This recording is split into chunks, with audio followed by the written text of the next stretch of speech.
چې دا سره بیرغونه وینم ټول پښتانه غوښتلي ورونه وینم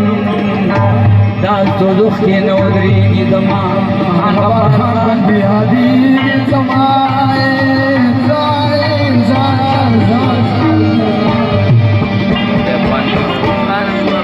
جانانو خیرو خوړلې به وي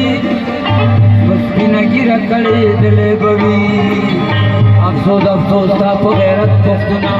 دنیا د سترګې شوچت پښتونه